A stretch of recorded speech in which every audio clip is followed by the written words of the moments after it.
Bismillahirrahmanirrahim. Assalamualaikum warahmatullahi wabarakatuh. Alhamdulillahirabbil alamin. Hamdan katsiran thayyiban mubarakan fihi kama yuhibbu rabbuna tabaraka wa ta'ala wa yardah. Wassalatu wassalamu ala al-mab'uthi rahmatan lil alamin. Nabiyyina Muhammadin wa ala alihi wa ashabihi ajma'in wa man tabi'ahum bi ihsanin ila yaumiddin wa sallama tasliman mazida. Allahumma 'allimna ma yanfa'una wanfa'na bima 'allamtana wa zidna ilman wa zidna hudan wa tuqa ya dzal jalali wal ikram. Allahumma la ilma lana illa ma 'allamtana innaka antal alimul hakim. Amma ba'd. Alhamdulillah, puji syukur kita panjatkan selalu kehadirat Allah Tabaraka wa Ta'ala.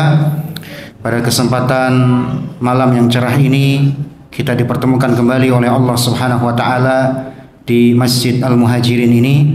Semoga majelis kita mendapatkan kebaikan dan keberkahan dari Allah Tabaraka wa Ta'ala, dan semoga berkumpulnya kita serta berpisahnya kita nanti dari majelis ini mendapatkan pengampunan dan menjadi jalan dimudahkannya kita ke surga. Allahumma amin.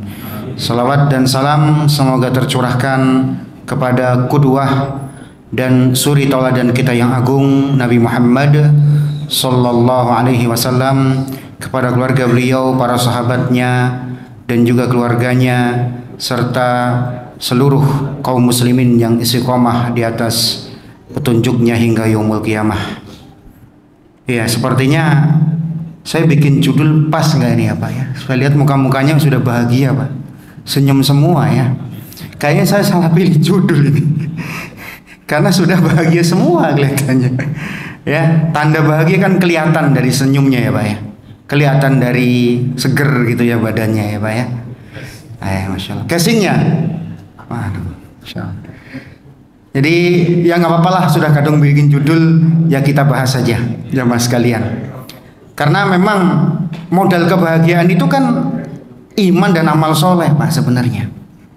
Iman dan amal soleh itu modal utama, modal yang kita katakan modal basic. Kalau seorang beriman dan beramal soleh, itu pasti bahagia itu. Iman dan amal soleh. Hanya prakteknya memang. Iman dan amal soleh ini prakteknya seperti apa?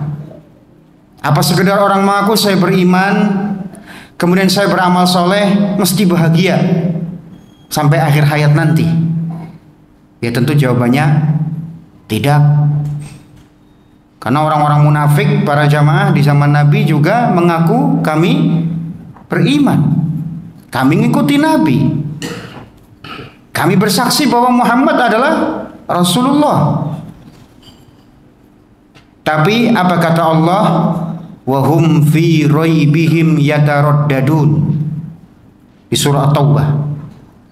Mereka orang-orang munafik selalu merasakan kegoncangan batin dan keraguan-raguan yang tiada habis.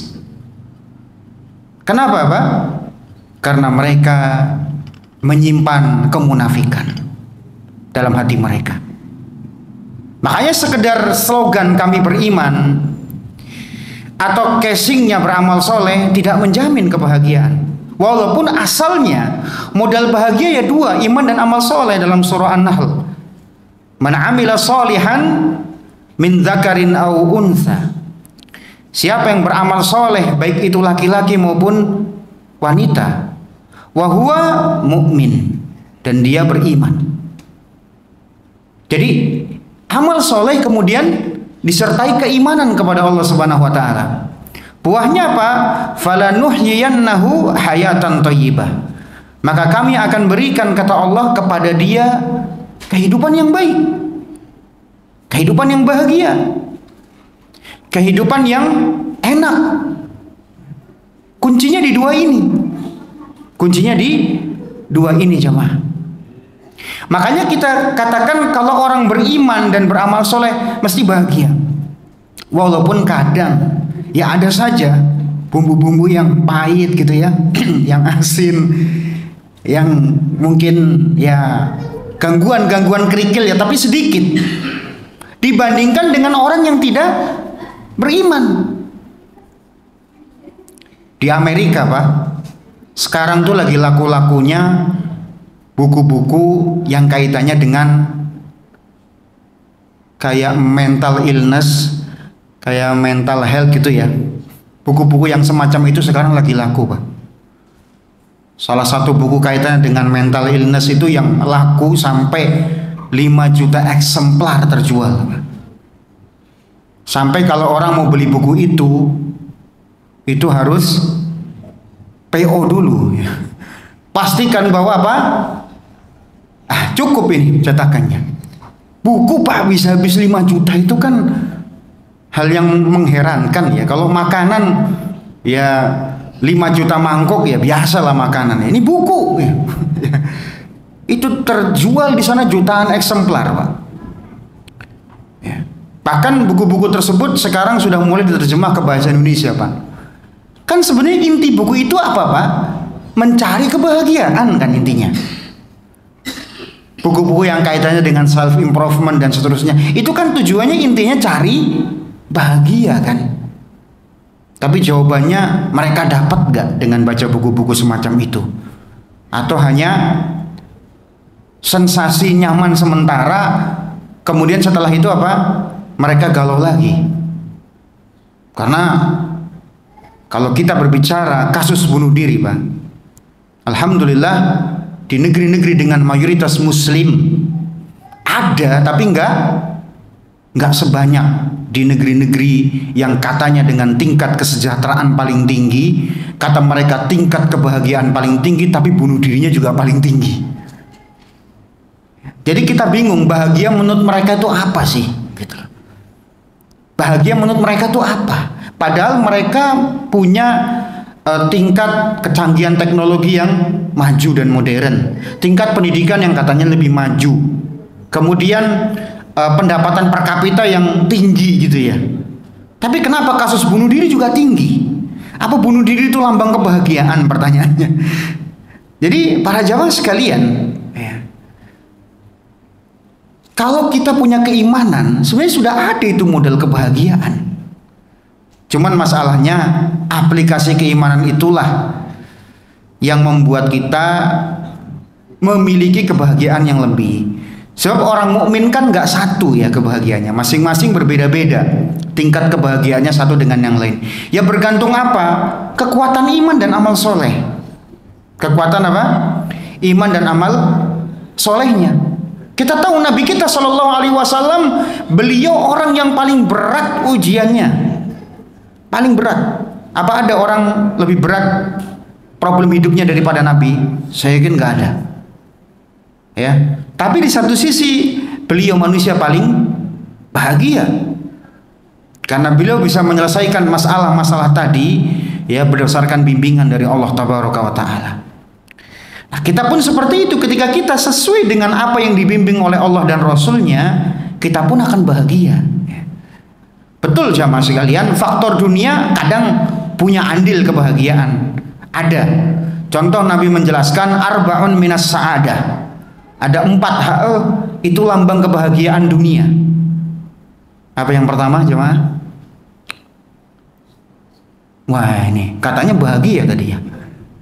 Yang pertama zaujatun solihah. Ini jangan-jangan nih zaujah solihah aja belum Pak ya. Istri yang solehah itu lambang kebahagiaan. Kenapa Nabi nggak mengatakan zaujah jamilah? Sekarang bapak kalau punya istri cantik Pak, tapi disuruh bikin kopi aja ogah-ogahan, bagaimana? Ya nggak jadi cantik kan gitu. Tapi kalau solehah mungkin, kalaupun dia nggak terlalu cantik tapi solehah ya jadi cantik jadinya nanti. Makanya Nabi katakan zaujah solehah. Ini lambang kebahagiaan pertama. Yang kedua apa? Baitun wasi', rumah yang luas. Ya. Makanya memang kalau kita punya rezeki Pak, bikin rumah tuh yang luas kalau punya. Kalau enggak ya jangan dipaksakan. Sebab Nabi saja rumahnya sempit tapi beliau bahagia. Ya. Ya ini bagi yang punya rezeki tentunya. Kemudian yang ketiga apa? Wal markabul hani atau wal markabul hani, kendaraan yang nyaman. Dan yang keempat adalah wal jarus saleh, tetangga yang saleh. Nah, ini duniawi yang bikin bahagia. Kita tidak pungkiri harta bisa membuat bahagia, dunia juga bisa membuat bahagia, tapi itu sebagian saja, bukan kuncinya.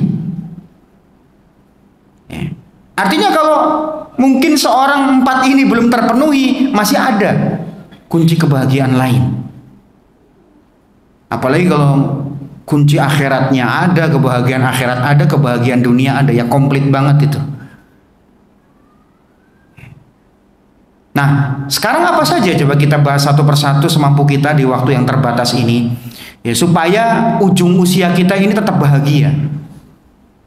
Ujung usia kita tetap bahagia, karena memang yang banyak membayang-bayangi ketakutan itu manusia kan masa depan. Nanti kalau tua saya gimana? Anak saya gimana? Ya, ya belum tentu juga umur sampai tua kan. Tapi sudah nanti bagaimana? Jadi sering sekali Pak, kita hidup di masa depan. Kita padahal hidup hari ini. Ya, makanya kata Al Hasan Al Basri, "Yabna Adam, innaka biyaumika walasta bighad." Wahai anak Adam, kau ini sedang berada di ruang waktumu saat ini, bukan besok. Ya. Besok belum sudah kita takutkan, nanti kalau begini gimana, nanti kalau gini gimana, nanti kalau saya pensiun gimana, ya nggak kerja lagi, gajinya nggak utuh lagi, nanti masa depan anak saya bagaimana, ya. Nah ini sering sekali membuat rasa takut dan khawatir, belum apa-apa sudah takut duluan. Padahal masa depan itu ya bukan 10 tahun atau 30 tahun ke depan, bukan. Masa depan itu adalah masa depan kita di akhirat. Ya kalau masa depan dunia, semua bakal kita tinggal dunia ini. Gak ada yang kita utuhkan di dunia, gak ada, semua kita tinggal. Kata Nabi SAW, yatba'ul mayyit salasah. Mayit ketika mati diikuti oleh 3. Ini 3 hal yang mengikuti mayit. Kita semua kalau mati, Pak, 3 ini ngikutin kita nanti. Yatba'uhu ahluhu wa maluhu wa amaluhu.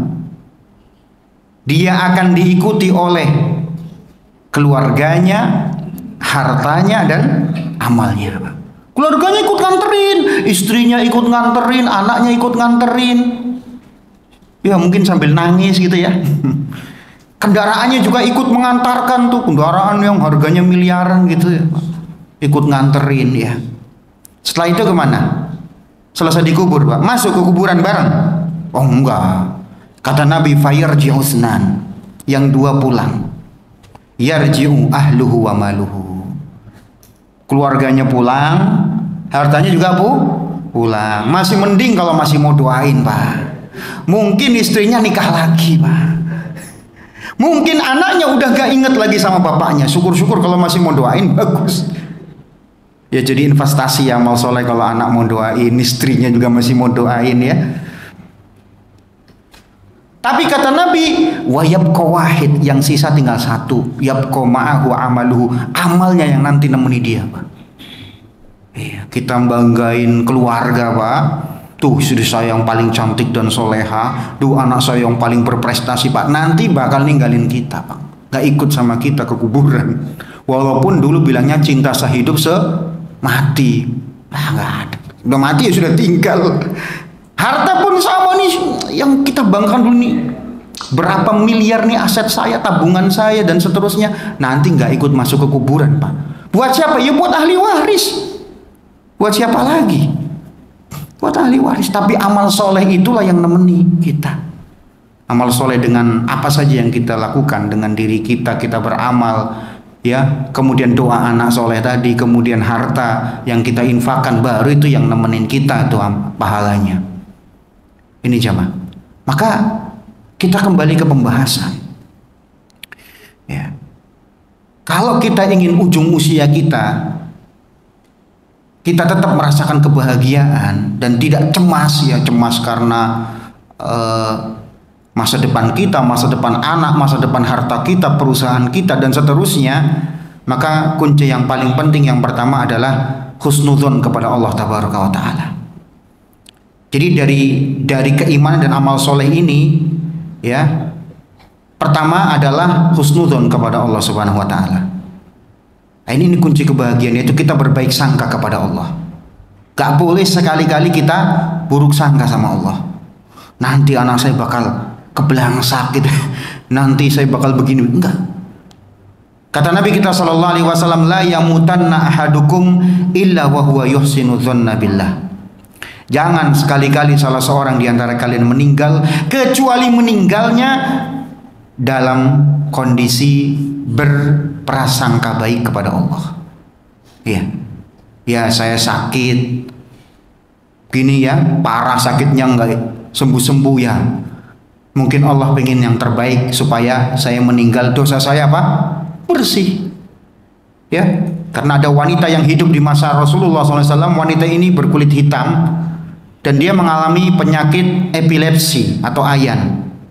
Setiap kambuh auratnya terbuka. Datang kepada Nabi, ud'ullaha an yashfiyani. Wahai Rasulullah, doakan buat saya di hadapan Allah supaya Allah sembuhkan penyakit saya. Kata Nabi apa? In syi'ti da'autullaha laki fayashfiyaki wa in syi'ti sabarti walakil jannah. Kata Nabi, kalau kamu mau, wahai wanita, ya, saya akan doakan di hadapan Allah, Allah sembuhkan penyakit kamu. Tapi kalau kamu mau, kamu sabar. Sabar dengan penyakitmu yang ada sekarang, tapi tempat kembalimu di surga. Kalau kita pilih mana, Pak? Sembuh dan masuk surga, ya kenapa enggak kan gitu. Tapi jawaban wanita ini mengagetkan luar biasa. Apa jawaban dia? Bal asbir ya Rasulullah, saya milih sabar aja deh. Gak apa-apa meninggal dalam keadaan penyakit seperti ini, tapi apa?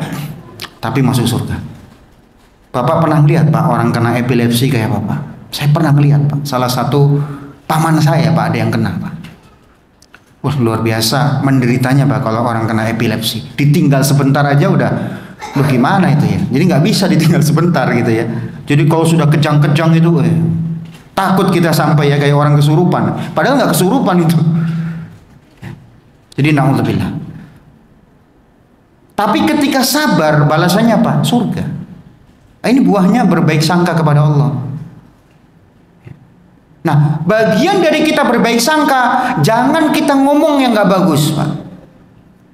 Ntar kalau begini jadi begini, ntar kalau kayak ini jadi gini, nanti jadi beneran, Pak. Nah, nanti kalau kamu kuliah begini, kamu jadi begini loh, beneran anaknya begitu loh, Pak. Sering, Pak, gara-gara omongannya orang tua, Pak. Makanya kan Allah ingatkan, orang tua itu walaupun khawatir sama anak, tetap ngomongnya yang baik-baik aja. Kadang Pak, anak tuh punya pilihan sendiri. Maunya bapak apa? Masuk ke perusahaan bonafit, kerja di situ. Anak pilih usaha dari nol Pak, membuka usaha. Kadang orang tua nggak setuju, nanti kamu usaha, kamu jadi kebelangsa, kamu jadi miskin, udah kerja di tempat. Padahal itu pilihan anaknya kan gitu. Mungkin ya seperti itu, ada perbedaan. Ya tapi kalaupun ada perbedaan, orang tua tetap doakanlah yang baik-baik, jangan ngomong yang nggak baik.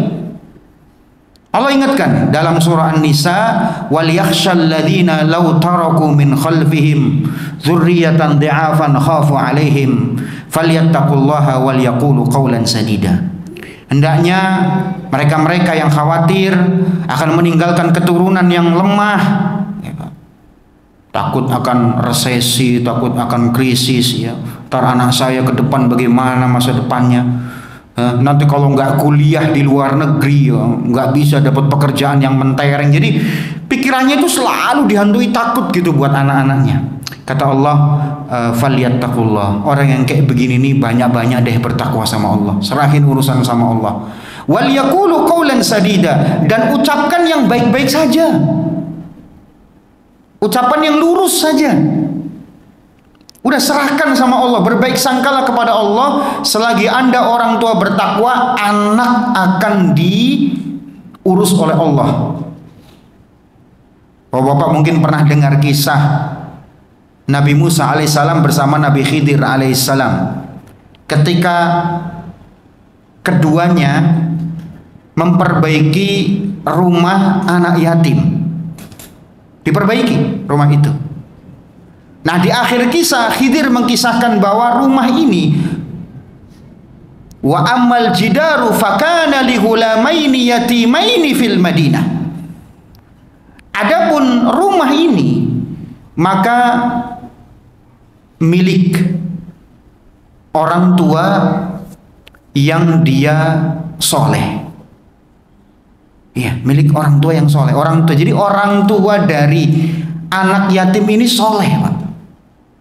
Fakana wa ammal jidaru fakana li ghulamaini yatimaini fil madinati wa kana tahtahu kanzul lahuma wa kana abuhuma sholihah.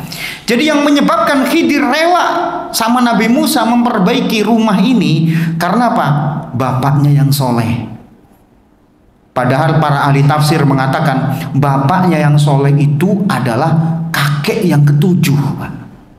Subhanallah. Jadi dijaga hartanya sama Allah dan dijaga keturunannya sama Allah.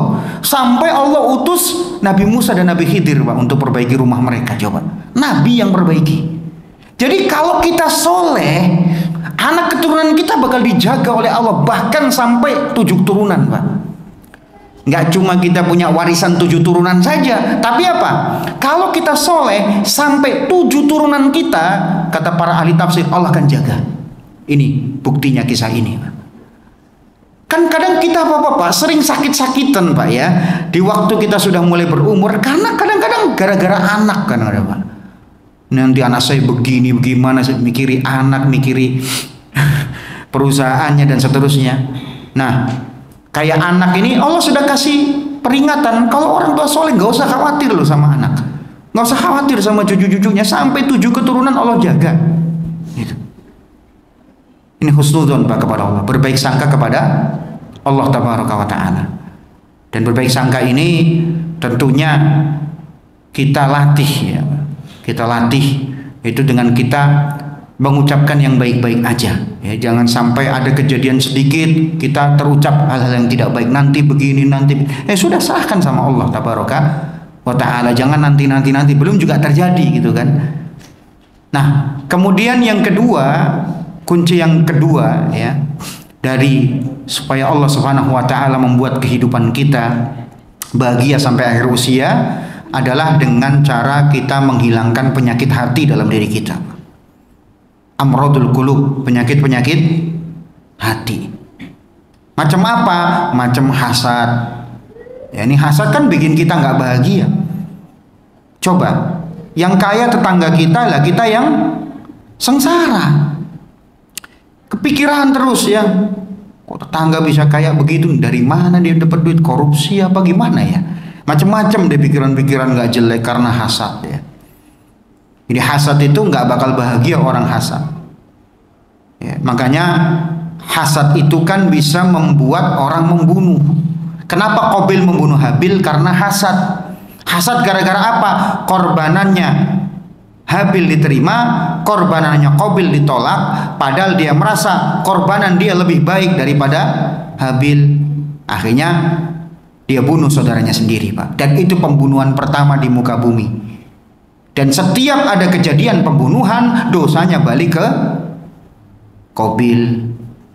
Ini kata Nabi SAW. Gara-gara hasad, Pak. Makanya kalau hasad itu cuman sekedar nyimpen kebencian, mending nih sampai membunuh kadang-kadang. Munculnya sihir dan sebagainya karena hasad. Bencinya Yahudi kepada kaum muslimin juga karena hasad.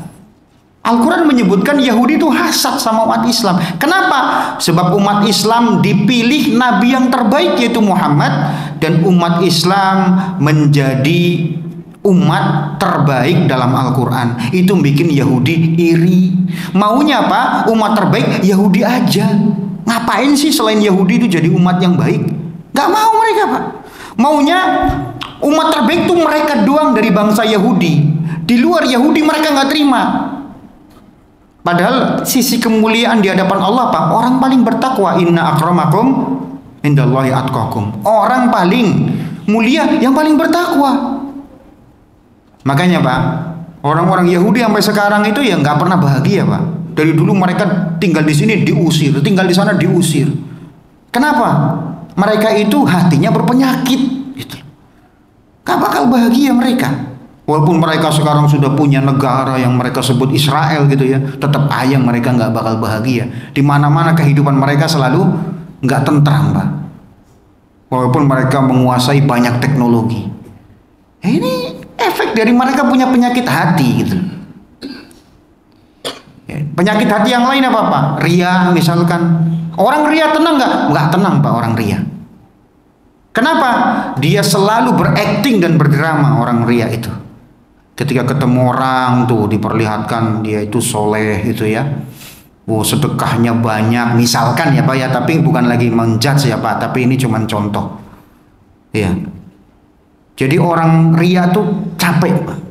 Susah hidupnya. Pertama, sebelum dia beramal dia mikir, gimana sih ya saya beramal supaya dipuji orang, mikir dia, ngatur strategi, ngatur taktik gitu ya. Nah, ketika beramal dia capek aktingnya. Gimana saya berakting, saya berdrama supaya saya dilihat soleh sama orang.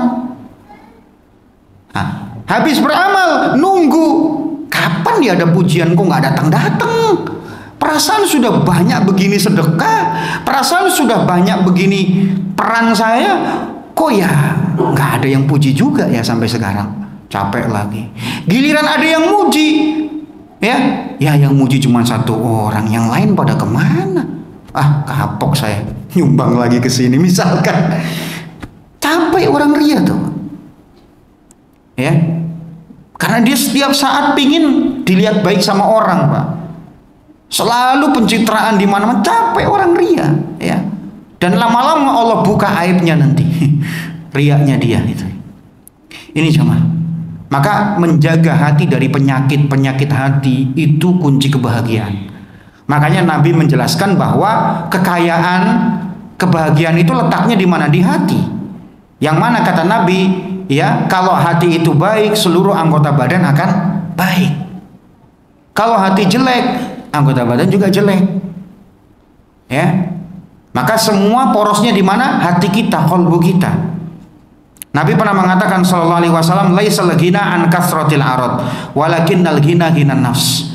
Kekayaan itu bukan banyaknya materi, tapi kekayaan itu adalah kekayaan hati. Hati yang merasa cukup dan dia merasa pemberian Allah itu udah gede banget gitu. Gede banget ya. Nah, ini tentang penyakit hati. Kemudian yang ketiga para jamaah, ya, kunci kebahagiaan ya sampai ujung usia kita adalah dengan cara kita memperbanyak membaca Al-Quran dan tadabbur. Jadi nggak cuma baca Al-Quran saja Pak, tapi juga dengan tadabbur. Kata Imam Az-Zarkashi, seorang yang mencurahkan pikirannya untuk membaca Al-Quran dan merenungi, dijamin dia orang paling bahagia Pak. Sayangnya Pak, kita lebih senang membaca tulisan manusia daripada membaca Al-Quran dan tafsirnya. Ustaz, tafsir berbahasa Arab Ustaz. Nah, sekarang tafsir diterjemahkan sudah banyak Pak. Tafsir-tafsir tipis kayak tafsir Al-Muyassar, Aisar At-Tafasir, tafsir As-Sa'di, tafsir Jalalain dan seterusnya, itu kan tafsir-tafsir ringkas. Ya. Belum lagi ada pengajian tafsir, itu kan tadabbur Al-Quran itu. Ada lagi aplikasi-aplikasi, pada aplikasi namanya tadabbur Quran Pak, luar biasa.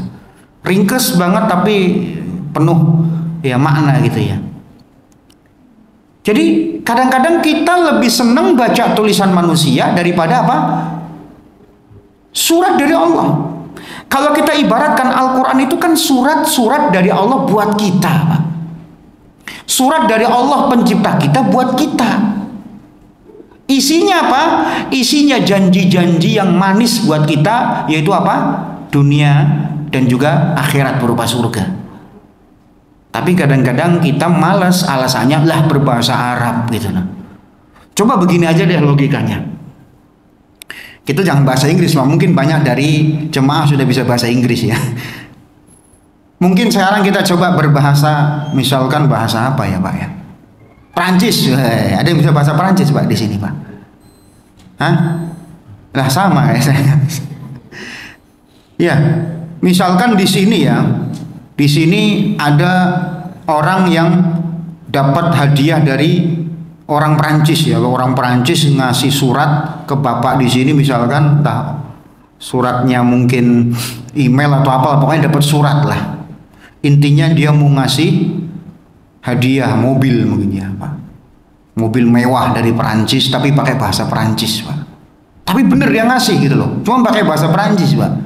Ngirim suratnya Pak. Kira-kira kita sibuk nggak nyari translator Pak? Nah, jangan-jangan kita mungkin buka Google Translate ya. Ini gimana maksudnya apa nih? Ketik satu-satu, sabar kita ya. Ini dapat hadiah, oh mobil ini ya. Cari ya. Mungkin suratnya 10 lembar juga kita terjemah semua, Pak. Itu padahal hadiah dari manusia. Dan hadiah itu juga fana. Allah Subhanahu wa taala ngirim surat ke kita berbahasa Arab, Pak, yaitu Al-Qur'an. Itu surat cinta dari Allah. Kita kadang-kadang apa? Naruh Al-Qur'an juga lupa di mana. Al-Qur'annya naudzubillah malah berdebu gitu ya, karena saking jarangnya dibaca. Padahal itu surat dari Allah. Dan seringnya kadang ada sebagian manusia membaca Al-Quran gak termotivasi. Kalau baca buku manusia baru termotivasi. Baca buku-bukunya orang-orang hebat dulu ya, baru termotivasi. Baca buku Atomic Habit, baru termotivasi Pak. Baca buku apa lagi? Baca bukunya terbitan New York Times, baru apa termotivasi. Baca bukunya para motivator-motivator hebat, Robert Kiyosaki ya, terus yang lain, baru termotivasi. Tapi baca Al-Quran kurang termotivasi. Nah ini ada penyakit dalam hati kita. Makanya kita kurang bahagia karena kita tidak merasa bahagia dengan apa yang datang dari Al-Quran. Makanya Ibnul Qayyim pernah mengatakan, wa man lam yashfihil Qur'an fala syafiyalah, wa man lam yakfihil Qur'an fala kafiyalah. Ya. Orang itu kalau baca Quran dia tidak bisa sembuh dengan Al-Quran, dengan yang lain pun dia nggak akan bisa sembuh, dan tidak merasa cukup dengan Al-Quran, yang lain pun nggak akan cukup. Ya kalau hanya bacaan itu cuma hanya pembanding, ya cuma hanya sekedar untuk bacaan biasa, ya mungkin lah nggak ada masalah. Tapi ini kadang-kadang Al-Quran nggak pernah dibaca, tapi buku-buku manusia dibaca. Ya, Nabi Muhammad SAW pernah sedih mengadukan kepada Allah, inna qaumi ittakhadhu hadzal qur'ana mahjura. Ya Allah, ada sebagian umatku yang meninggalkan Al-Quran, mulai cuek dengan Al-Quran. Sedih Nabi itu kalau kita cuek dengan Al-Quran. Ini cuma qiraatul Quran dengan tafakkur dan dengan tadabbur. Baik. Kemudian jamaah sekalian rahimani wa rahimakumullah, keberapa sudah? 3, terus sekarang ke 4 jamaah. Yang keempat para jamaah sekalian, kunci kebahagiaan sampai akhir hayat kita yaitu dengan membaca kisah orang-orang soleh Pak. Ya entah para nabi, entah orang-orang soleh yang lain Pak. Itu hiburan Pak, bener. Baca kisahnya Nabi Yusuf tuh terutama Pak, kita jadi apa? Jadi semangat. Ya, Nabi Yusuf itu ditimpa berbagai macam musibah. Setelah itu di akhir hayatnya Nabi Yusuf jadi apa Pak? Jadi raja Pak. Tapi setelah jadi raja, Nabi Yusuf khawatir. Udah kan beliau udah ganteng kan Pak ya, udah gitu raja lagi, loh godaannya kan banyak. Setelah itu Nabi Yusuf baru mengatakan, tawaffani musliman wa alhiqni bis solihin. Wafatkanlah aku ya Allah dalam keadaan muslim, dan ikut sertakanlah aku bersama orang-orang yang soleh. Itu Nabi Yusuf akhir hayatnya Pak bahagia, walaupun di awal kehidupannya Pak penuh dengan ujian Pak. Gak kuat kita kalau seperti Nabi Yusuf ya. Makanya orang ganteng juga banyak ujiannya Pak ya. Makanya kalau kita mukanya pas-pasan ya alhamdulillah, nggak banyak ujian jadinya ya Pak ya. Satu ujian berkurang, ujian wanita ya. Ini Nabi Yusuf sampai di penjara gara-gara wanita kan gitu. Nah, ini satu contoh. Contoh yang lain ya kisah Nabi Yunus misalkan ya, sudah ditelan di perut ikan tapi mengucapkan la ilaha illa anta subhanaka inni kuntu minadh dhalimin. Nah, ini dibaca Pak kalau kita lagi sedih, kalau kita lagi banyak masalah. Masalah kita tidak akan segede masalahnya Nabi Yunus. Jadi baca apa? La ilaha illa anta subhanaka inni kuntu minadh dhalimin. Dan kisah-kisah lain, ada kisah Nabi Ayub puluhan tahun kena penyakit kulit gitu ya, Allah kembalikan lagi seperti semula. Sebenarnya banyak-banyak kita membaca kisah mereka itu kita menjadi apa? Termotivasi. Belum lagi ujian-ujian lain yang dihadapi oleh para sahabat, oleh para tabi'in dan seterusnya. Nah, kita baca penuh dengan apa? Penuh dengan tadabbur. Ya. Sampai-sampai Imam Abu Hanifah mengatakan apa? Bahwa kisah orang-orang soleh lebih aku sukai daripada sebagian permasalahan fikih yang ribet gitu loh. Beliau lebih senang apa? Beliau ahli fikih, tapi lebih senang apa? Baca kisah orang-orang yang soleh. Ya, makanya sepertiga Al-Quran para jamaah itu berisi apa? Kisah. Yang tujuannya apa? Tujuannya untuk menghibur Rasul kita karena ujian beliau berat. Ya, dan menghibur kita kalau kita lagi susah, lagi sempit. Kita akan saksikan banyak hamba-hamba Allah yang jauh lebih susah daripada kita, tapi mereka derajatnya tinggi. Karena apa? Karena ujiannya berat. Seperti emas Pak, itu biar murni diapain Pak? Dipukul, dibakar gitu kan, dipalu gitu ya, baru emasnya akan murni. Sama hamba Allah itu yang hebat itu pasti melalui banyak ujian dan cobaan. Maka dengan membaca kisah-kisah mereka kita akan merasa bahagia gitu ya, daripada kita membaca kitab-kitab atau buku-buku fiksi yang kadang-kadang belum tentu benar ya, baca-baca status yang kadang-kadang malah bikin kita pusing gitu ya. Iya, hada wallahu taala alam bisawab. Kurang lebihnya kami maaf. Kita akhiri ma'asyiral muslimin jamaah sekalian kajian kita. Apabila ada kebenaran maka semata-mata datang dari Allah tabaraka wa taala. Bila ada kekeliruan maka kami mohon maaf. Kita tutup majelis kita dengan doa kafaratul majelis. Subhanakallahumma bihamdika asyhadu an la ilaha illa anta astaghfiruka wa atubu ilaik. Assalamualaikum warahmatullahi wabarakatuh.